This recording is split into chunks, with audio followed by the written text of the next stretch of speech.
मेरे प्यारे देशवासियों, नमस्कार। आज आपसे मन की बात एक ऐसे समय कर रहा हूं जब कोरोना हम सभी के धैर्य, हम सभी के दुख बर्दाश्त करने की सीमा की परीक्षा ले रहा है। बहुत से अपने हमें असमय छोड़कर चले गए हैं। कोरोना की पहली वेव का सफलतापूर्वक मुकाबला करने के बाद देश हौसले से भरा हुआ था, आत्मविश्वास से भरा हुआ था। लेकिन इस तूफान ने देश को झकझोर दिया है। साथियों, बीते दिनों इस संकट से निपटने के लिए मेरी अलग-अलग सेक्टर्स के एक्सपर्ट्स के साथ, विशेषज्ञों के साथ लंबी चर्चा हुई है। हमारी फार्मा इंडस्ट्री के लोग हों, वैक्सीन मैन्युफैक्चरर्स हों, ऑक्सीजन के प्रोडक्शन से जुड़े लोग हों या फिर मेडिकल फील्ड के जानकार, उन्होंने अपने महत्वपूर्ण सुझाव सरकार को दिए हैं। इस समय हमें इस लड़ाई को जीतने के लिए एक्सपर्ट्स और वैज्ञानिक सलाह को प्राथमिकता देनी है। राज्य सरकार के प्रयत्नों को आगे बढ़ाने में भारत सरकार पूरी शक्ति से जुटी हुई है। राज्य सरकारें भी अपना दायित्व निभाने की पूरी कोशिश कर रही हैं। साथियों, कोरोना के खिलाफ इस समय बहुत बड़ी लड़ाई देश के डॉक्टर और हेल्थ वर्कर्स लड़ रहे हैं। पिछले 1 साल में उन्हें इस बीमारी को लेकर हर तरह के अनुभव भी हुए हैं। हमारे साथ इस समय मुंबई से प्रसिद्ध डॉक्टर शशांक जोशी जी जुड़ रहे हैं। डॉक्टर शशांक जी को कोरोना के इलाज और इससे जुड़ी रिसर्च का बहुत जमीनी अनुभव है। वो इंडियन कॉलेज ऑफ फिजिशियंस के डीन भी रह चुके हैं। आइए बात करते हैं डॉक्टर शशांक से। नमस्कार डॉक्टर शशांक जी। नमस्कार सर। अभी कुछ दिन पहले ही मुझे आपसे बात करने का अवसर मिला था। आपके विचारों की स्पष्टता मुझे बहुत अच्छी लगी थी। मुझे लगा देश के सभी नागरिकों को आपके विचार जानने चाहिए। जो बातें सुनने में आती है उसी को मैं एक सवाल के रूप में आपके सामने प्रस्तुत करता हूँ। डॉक्टर शशांक, आप लोग इस समय दिन रात जीवन रक्षा के काम में लगे हुए हैं। सबसे पहले तो मैं चाहूंगा कि आप सेकंड वेव के बारे में लोगों को बताएं। मेडिकली ये कैसे अलग है और क्या-क्या सावधानी जरूरी है? धन्यवाद सर। ये जो दूसरी बाढ़ आई है ये तेजी से आई है। तो जितनी पहली बाढ़ थी उससे ये वायरस ज़्यादा तेज चल रहा है। लेकिन अच्छी बात यह है कि उससे ज़्यादा रफ्तार से रिकवरी भी है और मृत्यु दर काफ़ी कम है। इसमें 2-3 फर्क है। पहली तो ये युवाओं में और बच्चों में भी थोड़ा दिखाई दे रहा है। उसके जो लक्षण हैं, पहले जैसे लक्षण थे, सांस चढ़ना, सूखा खांसी आना, बुखार आना, ये तो सब है ही, पर उसके साथ थोड़ा गंध जाना, स्वाद चला जाना, ये भी है। और लोग थोड़े भयभीत हुए। भयभीत होने की बिल्कुल ज़रूरत नहीं है। 80-90% लोगों में इसमें कोई भी लक्षण नहीं दिखाई देते हैं। ये म्यूटेशन जो बोलते हैं, घबराने की बात नहीं है। ये म्यूटेशन होते रहते हैं। जैसे हम कपड़े बदलते हैं वैसे वायरस भी अपना रंग बदल रहा है और इसलिए बिल्कुल डरने की बात नहीं है। और ये वेव को हम पाल कर देंगे। वेव आती जाती है और ये वायरस आते जाते रहता है। तो यही अलग अलग लक्षण हैं और मेडिकली हमको सतर्क रहना चाहिए। एक 14 से 21 दिन का ये कोविड का टाइम टेबल है। इसमें वैद्यकीय सलाह लेना चाहिए। डॉक्टर शशांक, मेरे लिए भी आपने जो एनालिसिस बताया बड़ा इंटरेस्टिंग है। मुझे कई चिट्ठियां मिली हैं जिसमें ट्रीटमेंट के बारे में भी लोगों की बहुत सी आशंका है। कुछ दवाओं की मांग बहुत ज्यादा है। इसलिए मैं चाहता हूं कि कोविड के ट्रीटमेंट के बारे में भी आप लोगों को जरूर बताएं। हाँ सर, क्लिनिकल ट्रीटमेंट लोग बहुत देरी से चालू करते हैं और अपने आप बीमारी से दब जाएंगी ये भरोसे पे रहते हैं और मोबाइल पे आने वाली बातों पे भरोसा रखते हैं। और अगर सरकारी दी हुई सूचना का पालन करे तो ये कठिनाई का सामना नहीं आता है। तो कोविड में जो ट्रीटमेंट क्लिनिकल प्रोटोकॉल है उसमें 3 प्रकार की तीव्रता है। हल्का या माइल्ड कोविड, मध्यम या मॉडरेट कोविड और तीव्र कोविड जो सीवियर कोविड बोलते हैं इसके लिए है। तो जो हल्का कोविड है उसके लिए तो हम ऑक्सीजन का मॉनिटरिंग करते हैं, पल्स का मॉनिटरिंग करते हैं, बुखार का मॉनिटरिंग करते हैं। बुखार बढ़ जाता है तो कभी कभी पैरासीटामोल जैसी दवाई का इस्तेमाल करते हैं और अपने डॉक्टर से संपर्क करना चाहिए। जो मॉडरेट कोविड होता है, मध्यम कोविड होता है या तीव्र कोविड होता है, तो वैद्य की अपने डॉक्टर के साथ संपर्क करना बहुत जरूरी है। सही और सस्ती दवाई अवेलेबल है जिसमें स्टीरॉयड जो है ये जान बचा सकती है, जो इनहेलर्स दे सकते हैं हम, टैबलेट दे सकते हैं हम, और उसके साथ ही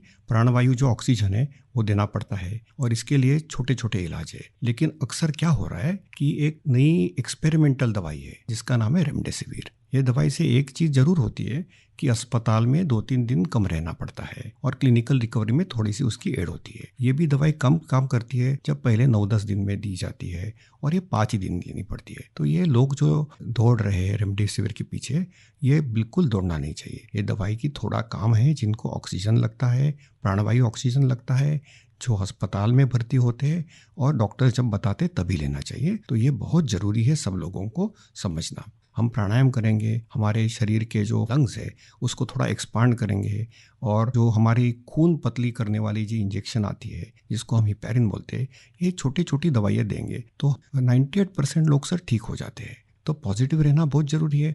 ट्रीटमेंट प्रोटोकॉल वैद्य के सलाह से लेना बहुत ज़रूरी है, और ये जो महंगी महंगी दवाई है उसके पीछे दौड़ने की कोई ज़रूरत नहीं है सर। अपने पास अच्छे इलाज चालू है, प्राणवायु ऑक्सीजन है, वेंटिलेटर की भी सुविधा है, सब कुछ है सर।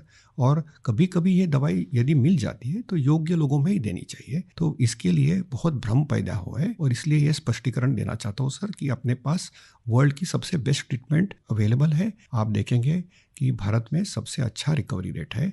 आप यदि कंपेयर करेंगे यूरोप के लिए, अमेरिका, वहीं से भी हमारे यहाँ के ट्रीटमेंट प्रोटोकॉल से मरीज ठीक हो रहे हैं सर। डॉक्टर शशांक, आपका बहुत बहुत धन्यवाद। डॉक्टर शशांक ने जो जानकारियां हमें दी वो बहुत जरूरी है और हम सबके काम आएगी। साथियों, मैं आप सबसे आग्रह करता हूं, आपको अगर कोई भी जानकारी चाहिए हो, कोई और आशंका हो, तो सही सोर्स से ही जानकारी लें। आपकी जो फैमिली डॉक्टर हो, आसपास के जो डॉक्टर्स हो, आप उनसे फोन से संपर्क करके सलाह लीजिए। मैं देख रहा हूं कि हमारे बहुत से डॉक्टर खुद भी ये जिम्मेदारी उठा रहे हैं। कई डॉक्टर्स सोशल मीडिया के जरिए लोगों को जानकारी दे रहे हैं, फोन पर, व्हाट्सएप पर भी काउंसलिंग कर रहे हैं। कई हॉस्पिटल की वेबसाइटें हैं जहां जानकारियां भी उपलब्ध हैं, और वहां आप डॉक्टर से परामर्श भी ले सकते हैं। ये बहुत सराहनीय है। मेरे साथ श्रीनगर से डॉक्टर नावीद नजीर शाह जुड़ रहे हैं। डॉक्टर नावीद श्रीनगर के गवर्नमेंट मेडिकल कॉलेज में प्रोफेसर हैं। नावीद जी अपनी देखरेख में अनेकों कोरोना पेशेंट्स को ठीक कर चुके हैं, और रमजान के इस पवित्र माह में डॉक्टर नावीद अपना कार्य भी निभा रहे हैं, और उन्होंने हमसे बातचीत के लिए समय भी निकाला है। आइए उन्हीं से बात करते हैं। नावीद जी, नमस्कार। नमस्कार सर। डॉक्टर नावीद, मन की बात के हमारे श्रोताओं ने इस मुश्किल समय में पैनिक मैनेजमेंट का सवाल उठाया है। आप अपने अनुभव से उन्हें क्या जवाब देंगे? देखिए, जब कोरोना शुरू हुआ तो कश्मीर में जो सबसे पहला हॉस्पिटल डिजिग्नेट हुआ एज कोविड हॉस्पिटल वो हमारा सीडी हॉस्पिटल था, जो मेडिकल कॉलेज के अंडर में आता है। तो उस टाइम एक खौफ का माहौल था, लोगों में तो था ही। वो समझते थे शायद कोविड का इन्फेक्शन किसी को हो जाता है तो एक डेथ सेंटेंस माना जाएगा ये। और ऐसे ही जो हमारे अस्पतालों में डॉक्टर साहिबान या पैरामेडिकल स्टाफ काम करते थे, उनमें भी एक खौफ का माहौल था कि हम इन पेशेंट्स को कैसे फेस करेंगे, हमें इन्फेक्शन होने का खतरा तो नहीं है। लेकिन जो ही टाइम गुजरा, हमने भी देखा कि अगर पूरी तरीके से हम जो प्रोटेक्टिव गियर पहने और एहतियाती तदाबीर जो है उन पे अमल करें, तो हम भी सेफ रह सकते हैं और हमारा जो बाकी स्टाफ है वो भी सेफ रह सकता है। और आगे आगे जब भी हम देखते गए तो ये मरीज, जो कुछ लोग बीमार थे, कुछ एसिम्प्टोमेटिक थे, यानी कि उनमें कोई बीमारी के कोई लक्षण नहीं थे, हमने देखा कि करीब करीब 90-95% से ज्यादा जो मरीज हैं वो खुद विदाउट एनी मेडिकेशन भी ठीक हो जाते हैं। तो वक्त जैसे गुजरता गया तो लोगों में एक जो कोरोना का एक डर था वो बहुत कम हो गया। आज की बात जो हम ये सेकंड वेव जो इस टाइम हमारी आई है इस कोरोना में, इस टाइम भी हमें पैनिक होने की ज़रूरत नहीं है। इस मौके पे भी हम अगर जो प्रोटेक्टिव मेजर्स हैं, जो एसओपीज़ हैं, अगर उन पे हम अमल करेंगे, जैसे मास्क पहनना, हैंड सैनिटाइज़र का यूज़ करना, इसके अलावा फिजिकल डिस्टेंस मेंटेन करना या सोशल गैदरिंग्स हम अवॉइड करें, तो हम अपना रोजमर्रा का काम भी बखूबी निभा सकते हैं और इस बीमारी से प्रोटेक्शन भी पा सकते हैं। डॉक्टर नावीद, वैक्सीन को लेकर भी लोगों के कई सारे सवाल हैं, जैसे कि वैक्सीन से कितनी सुरक्षा मिलेगी, वैक्सीन के बाद कितना आश्वस्त रह सकते हैं। आप कुछ बात इसमें बताएं तो श्रोताओं को बहुत लाभ होगा। जब कोरोना का इन्फेक्शन सामने आया, तब से आज तक हमारे पास अभी कोविड-19 के अगेंस्ट कोई इफेक्टिव ट्रीटमेंट अवेलेबल नहीं है। तो हम इस बीमारी को फाइट 2 ही चीज़ों से कर सकते हैं। एक तो प्रोटेक्टिव मेजर, और हम पहले से ही कह रहे थे कि अगर कोई इफेक्टिव वैक्सीन हमारे पास आए, तो वो हमें इस बीमारी से निजात दिला सकता है। और हमारे मुल्क में 2 वैक्सीन इस टाइम अवेलेबल है, कोवैक्सीन है, कोविशील्ड है, जो यहीं पे बना हुआ वैक्सीन है। और कंपनीज भी अपनी जो उन्होंने ट्रायल्स की हैं, तो उसमें भी देखा गया है कि इसकी एफिकेसी जो है वो 60% से ज़्यादा है। अगर हम जम्मू कश्मीर की बात करें, हमारी यूटी में अभी तक 15 से 16 लाख तक लोगों ने अभी ये वैक्सीन लगाया है। हाँ, सोशल मीडिया में काफ़ी इसके जो मिसकंसेप्शन या मिथ्स इसमें आए थे कि ये साइड इफ़ेक्ट्स हैं। अभी तक हमारी जो भी यहाँ पे वैक्सीन लगे हैं, कोई साइड इफ़ेक्ट उनमें नहीं पाया गया है। सिर्फ जो आम हर किसी वैक्सीन के साथ एसोसिएटेड होता है, किसी को बुखार आना, पूरे बदन में दर्द या लोकल साइट जहाँ पे इंजेक्शन लगता है वहाँ पे पेन होना, ऐसे ही साइड इफ़ेक्ट्स हमने हर मरीज में देखे हैं। तो कोई ग्रॉस हमने कोई एडवर्स इफ़ेक्ट नहीं देखा है।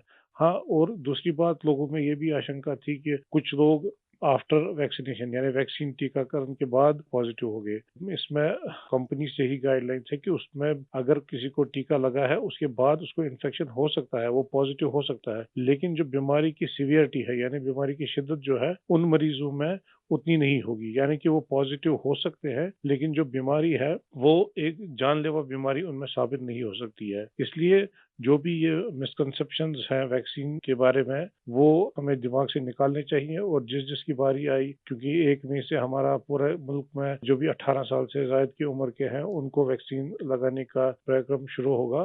तो लोगों से अपील यही करेंगे कि आप आए, वैक्सीन लगवाएं और अपने आप को भी प्रोटेक्ट करें, और ओवरऑल हमारी सोसाइटी और हमारी कम्युनिटी इससे प्रोटेक्ट हो जाएगी कोविड-19 के इन्फेक्शन से। डॉक्टर नावीद, आपका बहुत बहुत धन्यवाद और आपको रमजान के पवित्र महीने की बहुत बहुत शुभकामनाएं। बहुत बहुत शुक्रिया। साथियों, कोरोना की इस संकट काल में वैक्सीन की अहमियत सभी को पता चल रही है। इसलिए मेरा आग्रह है कि वैक्सीन को लेकर किसी भी अफवाह में न आए। आप सभी को मालूम भी होगा कि भारत सरकार की तरफ से सभी राज्य सरकारों को फ्री वैक्सीन भेजी गई है, जिसका लाभ 45 साल की उम्र के ऊपर के लोग ले सकते हैं। अब तो 1 मई से देश में 18 साल के ऊपर के हर व्यक्ति के लिए वैक्सीन उपलब्ध होने वाली है। अब देश का कॉरपोरेट सेक्टर, कंपनियां भी अपने कर्मचारियों को वैक्सीन लगाने के अभियान में भागीदारी निभा पाएगी। मुझे ये भी कहना है कि भारत सरकार की तरफ से मुफ्त वैक्सीन का जो कार्यक्रम अभी चल रहा है, वो आगे भी चलता रहेगा। मेरा राज्यों से भी आग्रह है कि वो भारत सरकार के इस मुफ्त वैक्सीन अभियान का लाभ अपने राज्य के ज्यादा से ज्यादा लोगों तक पहुंचाएं। साथियों, हम सब जानते हैं कि बीमारी में हमारे लिए अपनी अपने परिवार की देखभाल करना मानसिक तौर पर कितना मुश्किल होता है, लेकिन हमारे अस्पतालों के नर्सिंग स्टाफ को तो यही काम लगातार कितने ही मरीजों के लिए एक साथ करना होता है। ये सेवा भाव हमारे समाज की बहुत बड़ी ताकत है। नर्सिंग स्टाफ द्वारा की जा रही सेवा और परिश्रम के बारे में सबसे अच्छे से तो कोई नर्स ही बता सकती है। इसलिए मैंने रायपुर के doctor B.R. Ambedkar medical college hospital में अपनी सेवाएं दे रही सिस्टर भावना ध्रुव जी को मन की बात में आमंत्रित किया है। वो अनेकों कोरोना मरीजों की देखभाल कर रही हैं। आइए उन्हीं से बात करते हैं। नमस्कार भावना जी। आदरणीय प्रधानमंत्री जी, नमस्कार। भावना जी, यस सर। मन की बात सुनने वालों को आप जरूर ये बताइए कि आपके परिवार में इतनी सारी जिम्मेवारियां, इतने सारे मैंने मल्टीटास्क, और सर। उसके बाद भी आप कोरोना के मरीजों के साथ काम कर यस रही सर। हैं। कोरोना के मरीजों के साथ आपका जो अनुभव रहा वो जरूर देशवासी सुनना चाहेंगे, क्योंकि सिस्टर जो होती हैं, नर्सिस जो होते हैं, वो यस सर। पेशेंट के सबसे निकट होती हैं और सबसे लंबे समय तक होती हैं। Yes sir. तो वो हर चीज को बड़ी बारीकी से समझ सकती हैं। जी बताइए। जी सर, मेरा टोटल एक्सपीरियंस कोविड में सर 2 मंथ का है सर। हम 14 डेज ड्यूटी करते हैं और 14 डेज के बाद हमें रेस्ट दिया जाता है। फिर 2 महीने बाद हमारा ये कोविड ड्यूटी रिपीट होता है सर। जब सबसे पहले मेरी कोविड ड्यूटी लगी तो सबसे पहले मैं अपने फैमिली मेंबर्स को ये कोविड ड्यूटी की बात शेयर करी। ये मई की बात है और मैं ये जैसे ही मैंने शेयर किया, सबके सब डर गए, घबरा गए मुझसे। कहने लगे कि बेटा ठीक से काम करना। एक इमोशनल सिचुएशन था सर बीच में, जब मेरी बेटी मुझसे पूछी, मम्मा आप कोविड ड्यूटी जा रहे हो? तो उस समय बहुत ही ज़्यादा मेरे लिए इमोशनल मोमेंट था। लेकिन जब मैं कोविड पेशेंट के पास गई तो मैं एक ज़िम्मेदारी घर में छोड़ के गई और जब मैं कोविड पेशेंट से मिली सर, तो वो उनसे और ज़्यादा घबराए हुए थे। कोविड के नाम से सारे पेशेंट इतना डरे हुए थे सर कि उनको समझ में ही नहीं आ रहा था कि उनके साथ क्या हो रहा है, हम आगे क्या करेंगे। हम उनके डर को दूर करने के लिए उनसे बहुत अच्छे से हेल्दी एनवायरनमेंट दिए सर उन्हें। हमें जब ये कोविड ड्यूटी करने को कहा गया तो सर सबसे पहले हमको पीपी किट पहनने के लिए कहा गया सर, जो कि बहुत ही कठिन है पीपी किट को पहन करके ड्यूटी करना। सर ये बहुत टफ था हमारे लिए। मैंने 2 मंथ की ड्यूटी में हर जगह 14-14 दिन ड्यूटी किए, वार्ड में, आईसीयू में, आइसोलेशन में सर। यानी कुल अलग। मिलाकर तो आप 1 साल से इसी काम को कर रही है। Yes sir. वहाँ जाने से पहले मुझे नहीं पता था कि मेरे कलीग्स कौन हैं। हम एक टीम मेंबर की तरह काम किए सर, उनका जो भी प्रॉब्लम्स थे उनको शेयर किए। हम जाने पेशेंट के बारे में और उनका स्टिग्मा दूर किया सर। कई लोग ऐसे थे सर कि जो कोविड के नाम से ही डरते थे। वो सारे सिम्पटम्स उनमें आते थे जब हम हिस्ट्री लेते थे उनसे, लेकिन वो डर के कारण वो अपना टेस्ट नहीं करवा पाते थे। तो हम उनको समझाते थे और सर जब सिवियरिटी बढ़ जाती थी, तब उनका लंग्स ऑलरेडी इन्फेक्टेड हो चुका रहता था, तब उनको आईसीयू की ज़रूरत रहती थी, तब वो आते थे और साथ में उनकी पूरी फैमिली आती थी। तो ऐसा 1-2 केस हमने देखा सर। और ऐसा भी नहीं कि हर एक एज ग्रुप के साथ काम किया सर हमने, जिसमें छोटे बच्चे थे, महिला, पुरुष, बुजुर्ग, सारे तरह के पेशेंट थे सर। उन सबसे हमने बात करी तो सबने कहा कि हम डर की वजह से नहीं आ पाए। सबका यही हमें आंसर मिला सर। तो हम उनको समझाएं सर कि डर कुछ नहीं होता है, आप हमारा साथ दीजिए, हम आपका साथ देंगे। बस आप जो भी प्रोटोकॉल्स है उसे फॉलो कीजिए। बस हम इतना उनसे कर पाए सर। भावना जी, मुझे बहुत अच्छा लगा आपसे बात कर करके। आपने काफी अच्छी जानकारियां दी हैं, अपने स्वयं के अनुभव से दी हैं। जी तो सर। जरूर देशवासियों को इससे एक पॉजिटिविटी का मैसेज जाएगा। आपका बहुत बहुत धन्यवाद Bhavana ji. Thank you so much sir. Thank you so much. Jai Hind sir. जय हिंद। भावना जी और नर्सिंग स्टाफ के आप जैसे हजारों लाखों भाई बहन बखूबी अपना कर्तव्य निभा रहे हैं। ये हम सभी के लिए बहुत बड़ी प्रेरणा है। आप अपने स्वास्थ्य पर भी खूब ध्यान दीजिए, अपने परिवार का भी ध्यान रखिए। साथियों, हमारे साथ इस समय बेंगलुरु से सिस्टर सुरेखा जी भी जुड़ी हुई है। सुरेखा जी केसी जनरल हॉस्पिटल में सीनियर नर्सिंग ऑफिसर हैं। आइए उनके अनुभव भी जानते हैं। नमस्ते Surekha ji. I'm really proud and honored, sir, to speak to Prime Minister of our country. Surekha ji, you along with all fellow nurses and hospital staff are doing excellent work. India is thankful to you all. What is your message for the citizens in this fight against COVID-19? Yes, sir. Being a responsible citizens, I would really like to tell something like please be humble to your neighbors.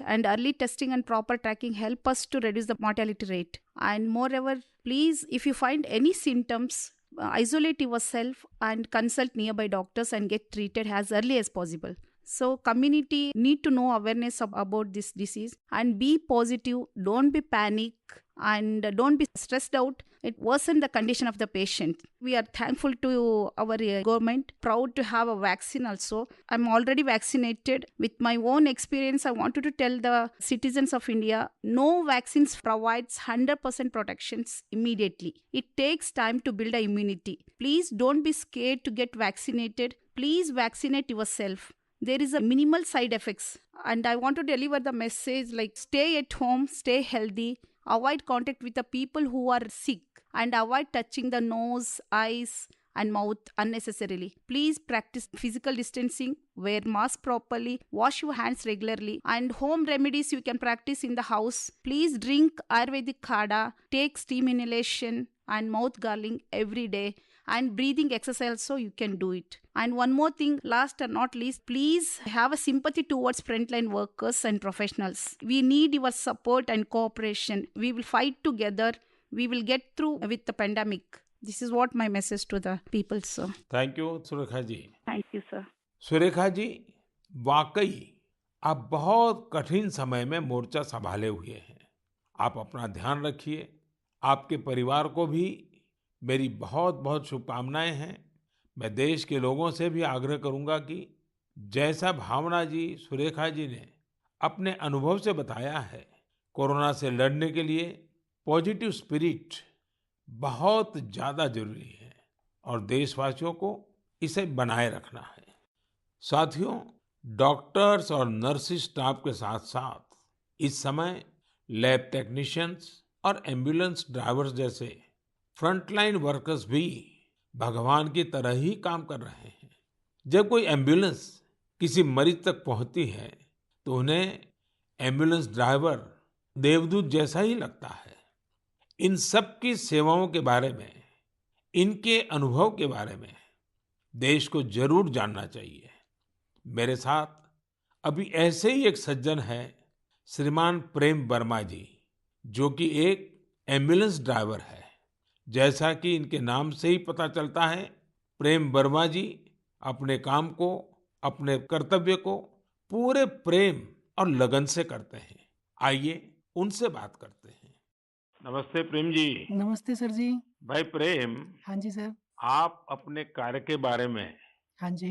जरा विस्तार से बताइए। आपका जो अनुभव है वो भी बताइए। मैं कैट्स एम्बुलेंस में ड्राइवर की पोस्ट पे हूँ। हाँ। और जैसे ही कंट्रोल हमें एक टैब पे कॉल देता है, 102 से जो कॉल आती है, हम मूव करते हैं पेशेंट के पास। हम पेशेंट को जाते हैं उनके पास। तो 2 साल से हम कंटिन्यू कर रहे हैं काम। अपना किट पहन के, ग्लव्स, मास्क पहन के पेशेंट को जहाँ वो ड्रॉप करने के लिए कहते हैं, जो भी हॉस्पिटल में, हम जल्दी से जल्दी उनको ड्रॉप करते हैं। आपको तो वैक्सीन की दोनों डोज लग गई होगी। बिल्कुल सर। तो दूसरे लोगों को वैक्सीन लगवाएं, इसके लिए आपका क्या संदेश है? सर बिल्कुल, सभी को ये डोज लगवानी चाहिए और अच्छी ही है फैमिली के लिए भी। अब मुझे मेरी मम्मी कहती है ये नौकरी छोड़ दो। मैंने बोला मम्मी, अगर मैं भी नौकरी छोड़ के बैठ जाऊंगा तो सब और पेशेंट को कैसे कौन छोड़ने जाएगा, क्योंकि सब इस कोरोना काल में सब भाग रहे हैं, सब नौकरी छोड़ छोड़ के जा रहे हैं। मम्मी भी मुझे बोलती है कि बेटा ये नौकरी छोड़ दे। मैंने बोला नहीं मम्मी, मैं नौकरी नहीं छोड़ूंगा। प्रेम जी, माँ को दुखी मत करना, नहीं माँ सर। को समझाना। हाँ जी। लेकिन ये जो आपने माँ वाली बात बताई ना, हाँ जी। ये बहुत ही छूने वाली है। आपकी माता जी को भी हाँ जी। मेरा प्रणाम कहिएगा। बिल्कुल। हाँ। हाँ जी। और प्रेम जी, मैं आपके माध्यम से हाँ जी। ये एम्बुलेंस चलाने वाले हमारे ड्राइवर भी हाँ जी। कितना बड़ा रिस्क लेकर के काम कर रहे हैं। हाँ जी। और हर एक की माँ क्या सोचती है, बिल्कुल सर। ये बात जब श्रोताओं तक पहुंचेगी, हाँ जी। मैं जरूर मानता हूँ कि उनको भी दिल को छू जाएगी। हाँ जी। प्रेम जी, बहुत बहुत धन्यवाद। आप एक प्रकार से प्रेम की गंगा बहा रहे हैं। धन्यवाद सर जी। धन्यवाद भैया। धन्यवाद। साथियों, प्रेम वर्मा जी और इन जैसे हजारों लोग आज अपना जीवन दांव पर लगाकर लोगों की सेवा कर रहे हैं। कोरोना के खिलाफ इस लड़ाई में जितने भी जीवन बच रहे हैं, उसमें एम्बुलेंस ड्राइवर्स का भी बहुत बड़ा योगदान है। प्रेम जी, आपको और देश भर में आपके सभी साथियों को मैं बहुत बहुत साधुवाद देता हूँ। आप समय पर पहुंचते रहिए, जीवन बचाते रहिए। मेरे प्यारे देशवासियों, ये सही है कि कोरोना से बहुत लोग संक्रमित हो रहे हैं, लेकिन कोरोना से ठीक होने वाले लोगों की संख्या भी उतनी ही ज्यादा है। गुरुग्राम की प्रीति चतुर्वेदी जी ने भी हाल ही में कोरोना को हराया है। प्रीति जी मन की बात में हमारे साथ जुड़ रही हैं। उनके अनुभव हम सबके काफी काम आएंगे। प्रीति जी, नमस्ते। नमस्ते सर, कैसे हैं आप? मैं ठीक हूँ जी। सबसे पहले तो मैं आपकी कोविड-19 से जी सफलतापूर्वक लड़ने के लिए जी सराहना करूंगा। थैंक यू सो मच मेरी सर। कामना है आपका स्वास्थ्य और तेजी से बेहतर हो। जी शुक्रिया सर। प्रीति जी, हाँ जी सर। ये सिर्फ आपके परिवार में आप ही का नंबर लगा कि परिवार के और सदस्य भी इसमें फंस गए? नहीं नहीं सर, मैं अकेली ही हुई थी चलिए, पॉजिटिव। भगवान की कृपा रही। अच्छा, जी मैं सर। चाहूंगा हाँ जी कि सर। आप अपने इस पीड़ा के अवस्था के कुछ अनुभव अगर साझा करें, तो जी सर। शायद जो श्रोता है हाँ उनको भी जी। ऐसे समय कैसे अपने आप को संभालना चाहिए, इसका मार्गदर्शन मिलेगा। जी सर, जरूर सर। इनिशियली इस स्टेज में मेरे को बहुत ज्यादा लेथार्जिक, मतलब बहुत सुस्ती सुस्ती आया, और उसके बाद ना मेरे गले में थोड़ी सी खराश होने लगी। तो उसके बाद ना मेरा थोड़ा सा मेरे को लगा कि ये सिम्टम्स है, तो मैंने टेस्ट कराने के टेस्ट कराया। दूसरे दिन रिपोर्ट आते ही जैसे ही मेरे को पॉजिटिव हुआ, मैं अपने आप को क्वारंटीन कर लिया, एक रूम में आइसोलेट करके। अब डॉक्टर्स के साथ कंसल्ट करा मैंने उनसे, उनकी मेडिकेशन स्टार्ट कर तो दी। आपका परिवार बच गए आपके क्विक जी एक्शन सर। के कारण। जी सर, वो बाकी सबका भी बाद में कराया था, बाकी सब नेगेटिव थे, मैं ही पॉजिटिव थी। और उससे पहले मैंने अपने आप को आइसोलेट कर लिया था एक रूम के अंदर। अपनी जरूरत का सारा सामान रख के उसको मैं अपने आप अंदर कमरे में बंद हो गई थी। और उसके साथ साथ मैंने फिर डॉक्टर के साथ मेडिकेशन स्टार्ट कर दी। तो मैंने मेडिकेशन के साथ साथ ना मैंने योगा, आयुर्वेदिक, और साथ में मैंने ना काढ़ा भी लेना शुरू कर दिया था अपनी इम्यूनिटी बूस्ट करने के लिए। और सर मैं दिन में, मतलब जब भी अपना भोजन वगैरह लेती थी, उससे मैंने हेल्दी फूड जो कि प्रोटीन रिच डाइट थी वो लिया। मैंने बहुत सारा फ्लूइड लिया, मैंने स्टीम लिया, गार्गल किया, और हॉट वाटर लिया। मैंने दिन भर मैं इन सब चीजों को ही अपने उस जीवन में लेती आई डेली। और सर इन दिनों में ना सबसे बड़ी बात मैं बोलना चाहूंगी कि घबराना तो बिल्कुल नहीं है, बहुत मेंटली स्ट्रांग करना, जिसके लिए मेरे को ना योगा ने बहुत ज्यादा, ब्रीदिंग एक्सरसाइज करती थी ना, उससे मुझे अच्छा लगता था उसको करने से मुझे। अच्छा प्रीति जी, जब अब आपका प्रोसेस पूरा हो गया, आप संकट से बाहर निकल आई, हाँ अब आपका जी। टेस्ट भी नेगेटिव आ गया है, हाँ जी तो सर। फिर आप अपने स्वास्थ्य के लिए, जी इसके सर। देखभाल के लिए अभी क्या कर रही है? सर मैंने एक तो योगा बंद नहीं किया है, ठीक है। मैंने काढ़ा अभी भी ले रही हूँ, और अपनी ना इम्यूनिटी बूस्ट रखने के लिए मैं अच्छा हेल्दी फूड खा रही हूँ अभी, जो कि मैं बहुत अपने आप को नेग्लेक्ट कर लेती थी, उस पर बहुत ध्यान दे रही हूँ मैं। धन्यवाद Preeti ji. Thank you so much sir. आपने जो जानकारी दी, मुझे लगता है ये बहुत सारे लोगों के काम आएगी। आप स्वस्थ रहें, आपके परिवार के लोग स्वस्थ रहें, मेरी आपको बहुत बहुत शुभकामनाएं। मेरे प्यारे देशवासियों, जैसे आज हमारे मेडिकल फील्ड के लोग, फ्रंटलाइन वर्कर्स, दिन रात सेवा कार्यों में लगे हैं, वैसे ही समाज के अन्य लोग भी इस समय पीछे नहीं है। देश एक बार फिर एकजुट होकर कोरोना के खिलाफ लड़ाई लड़ रहा है। इन दिनों मैं देख रहा हूं, कोई क्वारंटाइन में रह रहे परिवारों के लिए दवा पहुंचा रहा है, कोई सब्जियां, दूध, फल आदि पहुंचा रहा है, कोई एम्बुलेंस की मुफ्त सेवाएं मरीजों को दे रहा है। देश के अलग अलग कोने में इस चुनौतीपूर्ण समय में भी स्वयंसेवी संगठन आगे आकर दूसरों की मदद के लिए जो भी कर सकते हैं वो करने का प्रयास कर रहे हैं। इस बार गांवों में भी नई जागरूकता देखी जा रही है। कोविड नियमों का सख्ती से पालन करते हुए लोग अपने गांव की कोरोना से रक्षा कर रहे हैं। जो लोग बाहर से आ रहे हैं उनके लिए सही व्यवस्थाएं भी बनाई जा रही हैं। शहरों में भी कई नौजवान सामने आए हैं जो अपने क्षेत्र में कोरोना के केस न बढ़ें, इसके लिए स्थानीय निवासियों के साथ मिलकर प्रयास कर रहे हैं। यानी एक तरफ देश दिन रात अस्पतालों, वेंटिलेटर्स और दवाइयों के लिए काम कर रहा है, तो दूसरी ओर देशवासी भी जी जान से कोरोना की चुनौती का मुकाबला कर रहे हैं। ये भावना हमें कितनी ताकत देती है, कितना विश्वास देती है। ये जो भी प्रयास हो रहे हैं, समाज की बहुत बड़ी सेवा है। ये समाज की शक्ति बढ़ाते हैं। मेरे प्यारे देशवासियों, आज मन की बात की पूरी चर्चा को हमने कोरोना महामारी पर ही रखा, क्योंकि आज हमारी सबसे बड़ी प्राथमिकता है इस बीमारी को हराना। आज भगवान महावीर जयंती भी है। इस अवसर पर मैं सभी देशवासियों को शुभकामनाएं देता हूं। भगवान महावीर के संदेश हमें तप और आत्म संयम की प्रेरणा देते हैं। अभी रमजान का पवित्र महीना भी चल रहा है। आगे बुद्ध पूर्णिमा भी है। गुरु तेग बहादुर जी का 400वां प्रकाश पर्व भी है। एक महत्वपूर्ण दिन पोचिशे बोईशाक टैगोर जयंती का है। ये सभी हमें प्रेरणा देते हैं अपने कर्तव्य को निभाने की। एक नागरिक के तौर पर हम अपने जीवन में जितनी कुशलता से अपने कर्तव्यों को निभाएंगे, संकट से मुक्त होकर भविष्य के रास्ते पर उतनी ही तेजी से आगे बढ़ेंगे। इसी कामना के साथ मैं आप सभी से एक बार फिर आग्रह करता हूं कि वैक्सीन हम सबको लगवाना है और पूरी सावधानी भी रखनी है। दवाई भी, कड़ाई भी, इस मंत्र को कभी भी नहीं भूलना है। हम जल्द ही साथ मिलकर इस आपदा से बाहर आएंगे। इसी विश्वास के साथ आप सभी का बहुत बहुत धन्यवाद। नमस्कार।